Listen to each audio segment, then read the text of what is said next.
ഭക്തി വേദാന്ത സ്വാമിനിധി നാമിനെ നാമസ്തേ സരസ്വതി ദേവി ഗൗരവാണി പ്രചാരിണി നിർവിശേഷ ശൂന്യവാദി പാശ്ചാത്യദേശധാരിണേ ജയോ ശ്രീകൃഷ്ണ ചൈതന്യ പ്രഭു നിത്യാനന്ദ ശ്രീ അദ്വൈത ഗദാധര ശ്രീവാസദി ഗൗര ഭക്തവൃന്ദ ഹരേ കൃഷ്ണ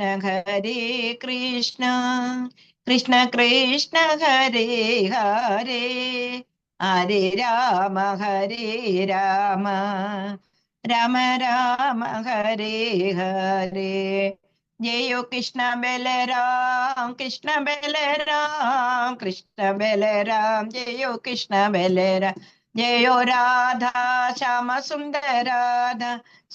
സുന്ദരാധേ ജയോ ഗൗരനിത്തായ്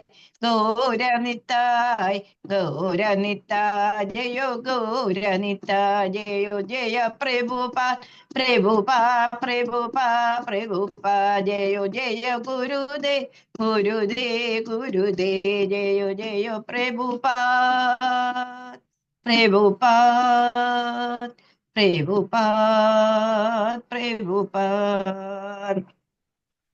कृष्ण बलराम की जय, राधा श्याम सुंदर ललिता विशाखा देवी की जय, गौरनिताई की जय, वंददत्त की जय, षड गोसावी की जय, गुरु परंपरा की जय जय जय जय श्री राधे श्याम।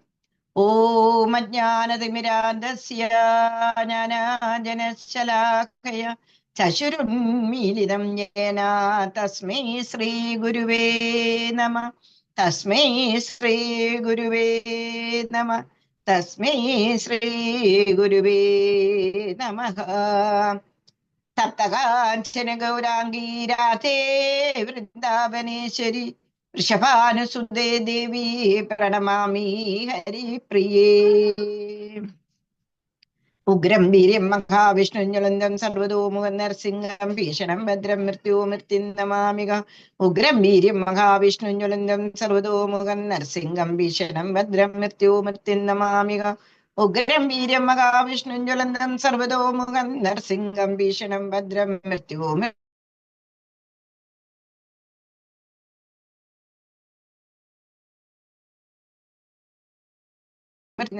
जय जय। നമുക്കിന്ന് കുചേല ദിനമാണ്. കുചേല ദിനത്തിനെ പറ്റി നിങ്ങൾക്ക് എല്ലാവർക്കും അറിയായിരിക്കും അല്ലെ. കുചേലൻ ആരായിരുന്നു? രാജാവാക്കിനൊക്കെ ജരാസന്ധന് എന്താന്ന് വെച്ച് കഴിഞ്ഞാൽ കംസന്റെ രണ്ട് പേരുമാരുടെ അച്ഛനാണ് ജരാസന്ധന്. അന്നേരം കൃഷ്ണൻ എന്താ ചെയ്തത്? കംസനെ കൊന്നിട്ട് കംസന്റെ അച്ഛനെ തന്നെയാണ് യഥാർത്ഥത്തിൽ അദ്ദേഹം തന്നെയായിരുന്നു രാജാവ്. പക്ഷെ കംസൻ അദ്ദേഹത്തെ കാരാഗ്രഹത്തിലിട്ടു രാജാവാക്കാൻ വേണ്ടിയിട്ട്. കംസൻ എന്ന് പറഞ്ഞു കഴിഞ്ഞാൽ അത്രയ്ക്കും ക്രൂരനല്ലായിരുന്നു. പക്ഷെ കംസനെ കൊന്നു കഴിഞ്ഞിട്ട് ഉഗ്രസേനനെ രാജാവാക്കി. പക്ഷെ മധുരാപുരി എന്റെ മക്കളുടെ കുട്ടികൾക്ക് വേണ്ടിയിട്ടാണ് ഉള്ളത്. അതുകൊണ്ട് ആ ജരാസന്ധന് 17 തവണ ഭഗവാനോട് യുദ്ധത്തിന് വന്നു കഴിഞ്ഞിട്ട് ഭഗവാൻ 17 തവണ അവനെ ആവുന്നുണ്ടെങ്കിൽ കൊണ്ടുവരുന്ന ആ ദുഷ്ടന്മാരെ എല്ലാം കൊന്നിട്ട് അവനെ തന്നെ തിരിച്ചു വിടും. എന്തിനു വേണ്ടിയിട്ടാണെന്ന് അവരെ പിന്നെ ദുഷ്ടന്മാരെ കൊണ്ടുവരാൻ വേണ്ടിയിട്ട്. അങ്ങനെ 17 തവണയാണെന്നുണ്ടെന്നുണ്ടെങ്കിൽ ഇവൻ ആക്രമിച്ചു. പക്ഷെ 17 തവണ കൃഷ്ണൻ അവനെ വെറുതെ വിട്ടു. 18ാമത്തെ തവണ വിചാരിച്ചു ഈ മധുരാപുരിയില് ഇങ്ങനെ യുദ്ധം നടന്നു കഴിഞ്ഞാൽ അവിടെയുള്ള ജനങ്ങൾക്കെല്ലാം ഭയങ്കര പ്രയാസമാണ്. അതുകൊണ്ട് എന്താ ജരാസന്ധനെ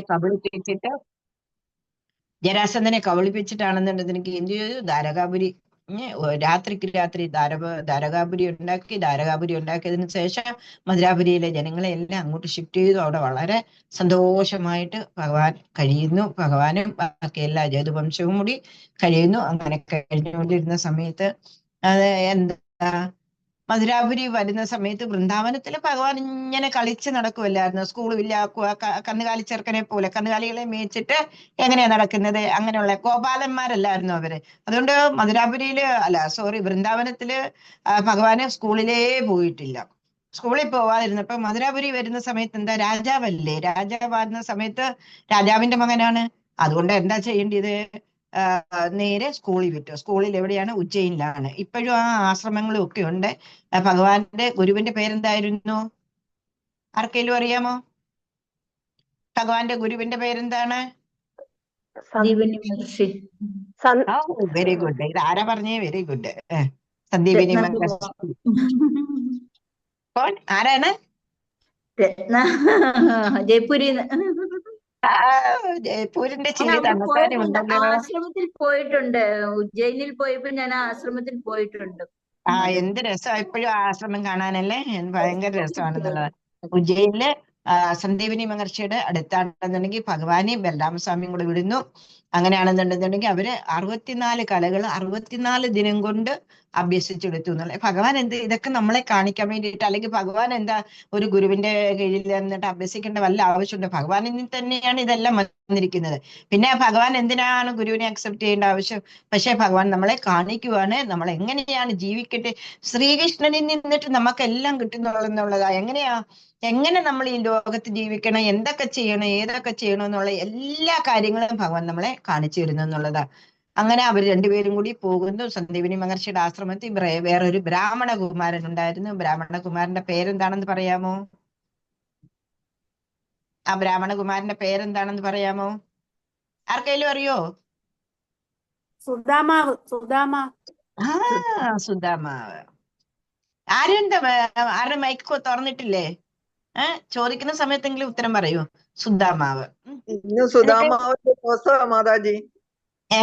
അതുകൊണ്ടാണ് ഈ കഥ പറയുന്നത്. കുചേല ദിനമാണ് ഇന്ന്. മനസ്സിലായോ പറഞ്ഞത്? അതുകൊണ്ടാണ് ഈ ഇത് പറയുന്നത് ആദ്യം. ഡിസംബർ 18 കുചേല ദിനമാണ്. കുചേലനാണെന്നുണ്ടെങ്കിൽ ഭഗവാനെ ദ്വാരകാപുരിയിൽ അവലും കൊണ്ട് പോയിട്ട് കാണുന്ന ദിവസമാണ് ഇന്ന്. ഗുരുവായൂരമ്പലത്തിൽ ഭയങ്കര വിശേഷം. ഗുരുവായൂരമ്പലത്തിൽ മാത്രമല്ല, കൃഷ്ണഭക്തർക്ക് എല്ലാം ഭയങ്കര ആനന്ദമായിട്ടുള്ള ഒരു ദിവസമാണ്. അതുകൊണ്ട് അവല് കിഴിയൊക്കെ ആണെന്നുണ്ടെന്നുണ്ടെങ്കിൽ എന്താ പറയുന്നത്, ഗുരുവായൂരമ്പലത്തിൽ ഭയങ്കര ഒരു വിശേഷമായിട്ട് ഇന്ന് അവലിന്റെ കിഴിയാണ് അവിടെ തിന്നിട്ട് മെയിൻ വഴിപാടായിട്ട് വരുന്നത്. ഇവിടുത്തെ കൃഷ്ണൻ അവല് കൊടുത്തു, ഇവിടുത്തെ അമ്പലത്തിൽ കൊടുത്തു. അങ്ങനെ അതാണ് ഇന്ന് ഈ കഥ പറയുന്നതിന്റെ കാരണം തന്നെ. എന്നിട്ട് എന്തായി? ഈ കുചേലൻ എന്ന് വേറൊരു പേരൂടുണ്ട്. ഈ കൃഷ്ണനും കുചേലനും കൂടെ ഭയങ്കര ചങ്ങാതിമാരായി. ഭയങ്കര എന്ന് പറഞ്ഞ ഭയങ്കര ചങ്ങാതിമാരെ. അവിടെ എന്ന് പറഞ്ഞ രാജകുമാരനോ അല്ലെന്നുണ്ടെങ്കിൽ പാവപ്പെട്ടവനോ എന്നുള്ള ഒരു വ്യത്യാസമല്ലോ. എല്ലാരും തന്നെ ആണെന്നുണ്ടെങ്കിൽ ഒരേ ഡ്രസ്സ് ഇടണം. ഇപ്പൊ അതല്ലേ സ്കൂളിലൊക്കെ യൂണിഫോം വരുന്നത്. എന്താന്ന് വെച്ച് കഴിഞ്ഞാൽ പാവപ്പെട്ട കൊച്ചുങ്ങളാണെന്നുണ്ടെങ്കിൽ വേറെ ഒരു തരത്തിലുള്ള യൂണിഫോം അല്ല ഡ്രസ്സ് ഇടും. പണക്കാര് വലിയ അത് പിന്നെ ആ പാവപ്പെട്ടവൻ ആ പണക്കാരെ കുട്ടികളെ നോക്കി അവരുടെ ഡ്രസ്സൊക്കെ നോക്കിയിരിക്കില്ലേ. അതുകൊണ്ടാണ് യൂണിഫോമിറ്റി യൂണിഫോം കൊണ്ടുവന്നതിന് തന്നെയുള്ളത്.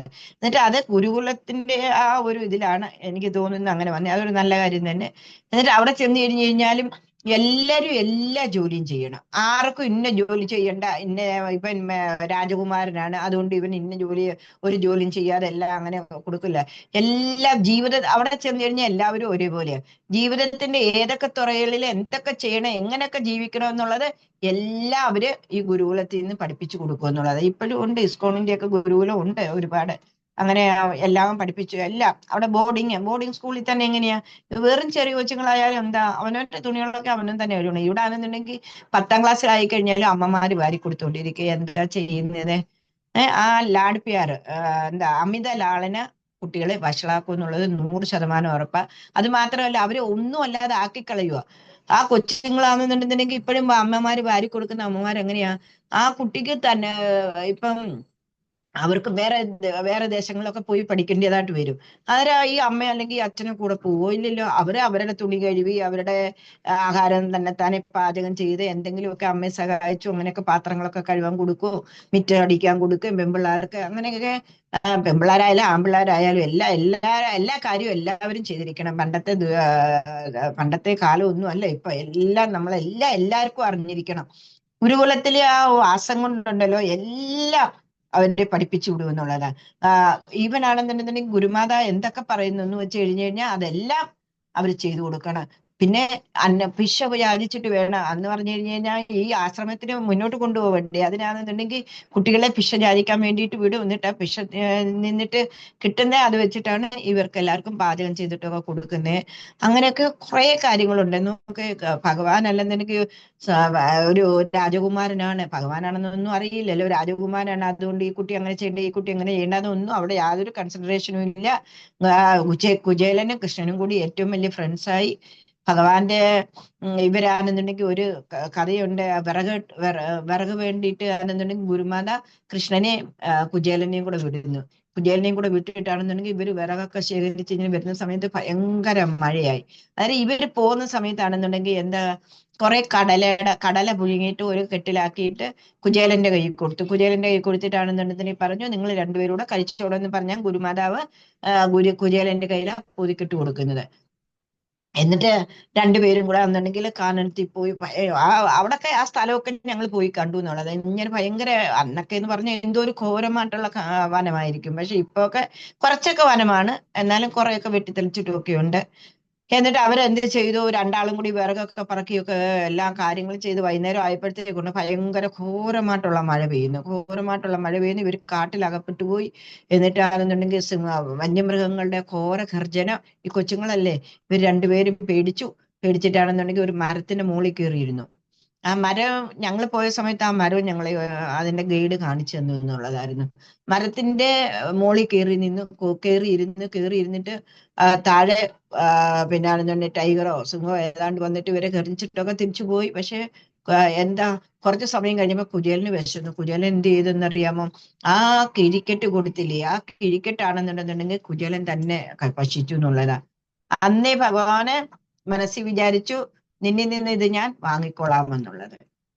അങ്ങനെ അവരുടെ പഠനമെല്ലാം കഴിഞ്ഞു. വളരെ സന്തോഷമായിട്ട് രണ്ടാളും പിരിഞ്ഞു. ഭഗവാൻ ദ്വാരകയിൽ വന്നിട്ട് ദ്വാരകാധിപനായി വാഴുന്നു. പക്ഷെ കുചേലൻ ബ്രാഹ്മണൻ എന്താ, ദരിദ്ര ബ്രാഹ്മണനായി